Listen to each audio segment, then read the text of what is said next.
Hi friends, welcome to my YouTube channel. ఈరోజు అయితే నేను బీన్స్ కర్రీ మసాలా చేస్తున్నాను. అయితే ఫస్ట్ అయితే స్టవ్ వెలిగించుకున్నాను. స్టవ్ మీద ఒక గిన్నె పెట్టేసుకొని ఆ గిన్నెను 2 నిమిషాలు హీట్ చేసుకుంటున్నాను అనమాట. ఏదైనా తడి అలా ఉంటే ఆయిల్ వేయగానే మళ్ళీ చిటపటలాడతాయి, అందుకని 2 నిమిషాలు హీట్ చేసి ఇప్పుడు ఆ 2 స్పూన్ల ఆయిల్ అయితే యాడ్ చేశాను. ఆయిల్ని కొంచెం హీట్ అయ్యాక పోపు గింజలు అయితే యాడ్ చేసేసుకుంటున్నాను. పోపు గింజలు కూడా ఒక 2 నిమిషాలు వేగనిచ్చుకోవాలి. వేగనిచ్చేసుకుంటాను, లేకపోతే మళ్ళీ పచ్చి పచ్చిగా అనిపిస్తాయి అనమాట. అందుకని ఒక 2 నిమిషాలు అయితే పోపు గింజలను యాగనిచ్చేసిన తర్వాత దీంట్లో అయితే 4-5 ఎండుమిరపకాయలు అయితే యాడ్ చేస్తున్నాను. ఎండుమిరపకాయలు వేసుకుంటే ఏంటంటే పోపులో కొంచెం ఫ్లేవర్ అనేది బాగుంటుంది అనమాట. ఇవైతే ఒక 2 నిమిషాలు వేగనిచ్చేసుకోవాలి. ఇదంతా నేను సిమ్లో పెట్టే చేస్తున్నాను అనమాట. లేదంటే హైలో పెట్టేస్తే పోపు తొందరగా మాడిపోయింది అనమాట. అలా మాడకుండా ఉండాలంటే సిమ్లో పెట్టి కానీ చేసుకోవాలి. అయితే పోపు అయితే మనకు వేగిపోయింది. దీంట్లో అయితే ఒక పెద్ద సైజు ఆనియన్ కట్ చేసి పెట్టుకున్నాను. ఆ కట్ చేసుకున్న ఆనియన్స్ ముక్కలు అయితే ఇప్పుడు యాడ్ చేసేసుకుంటున్నాను అనమాట. అవి ఒక 2 నిమిషాలు వేగనిచ్చేసుకోవాలి.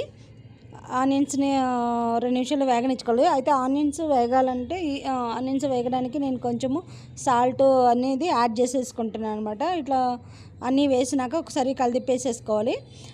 కలిదిప్పేస్తే ఏంటంటే అడుగు అంటుకొని ఉంటుంది. ఇంకా కొంచెం సాల్ట్ అయితే యాడ్ చేస్తాను. సాల్ట్ వేస్తే తొందరగా ఆనియన్ అనేది మగ్గిపోతుంది అనమాట. అందుకని కొంచెం సాల్ట్ వేసి మళ్ళీ ఒక 2 నిమిషాలు అయితే వేగనిస్తున్నాను. దీంట్లో అయితే నేను టమాటాలు డైరెక్ట్గా వేయకుండా టమాటాలు ప్యూర్ అయితే చేసుకున్నాను అనమాట. ఇప్పుడు ఆ ప్యూర్ని కూడా ఇందులో యాడ్ చేసేస్తున్నాను. 2 నిమిషాలు ఇది కూడా బాగా మగ్గనివ్వాలి. బాగా మగ్గనిస్తే ఏంటంటే కొంచెం పచ్చివాసన అనేది పోతుందనమాట. అందుకని ఒక 2 నిమిషాలు మనము సిమ్లో పెట్టుకొని ఉడికిచ్చేసుకోవాలి. ఈలోపు నేను బీన్స్ని అయితే కట్ చేసేసుకున్నాను చిన్న చిన్న పీసెస్గా. నేను ఇందులోనే అల్లం వెల్లిగడ్డ పేస్టు అండ్ పల్లీలు కూడా ప్యూరీ చేసి వేసేసాను అనమాట. ఆ క్లిప్ అనేది మిస్ అయిపోయింది, అందుకని నేను మళ్ళీ చెప్తున్నాను.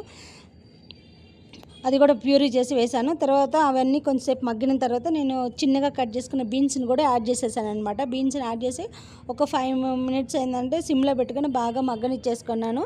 మగ్గనిచ్చేసినాక దీంట్లో కొంచెం పసుపు, కొంచెం కారం, కొంచెం వేసేసుకుంటున్నాను. ఎందుకంటే మసాలాలు ఆల్రెడీ తయారు చేసుకున్నాం కాబట్టి దాంట్లో ఘాటు ఎక్కువ ఉంటుంది కాబట్టి నేను కారం అయితే 2 స్పూన్లే యాడ్ చేసేసుకుంటున్నాను. కావాలంటే మీరు ఎక్కువ కూడా యాడ్ చేసేసుకోవచ్చు.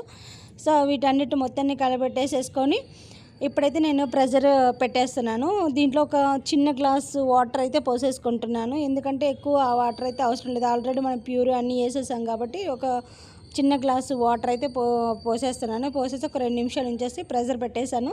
సో 2 or 3 విజిల్స్ చాలన్నమాట. 2 విజిల్స్ రాగానే తీసేసాను. కర్రీ అయితే రెడీ. Thank you.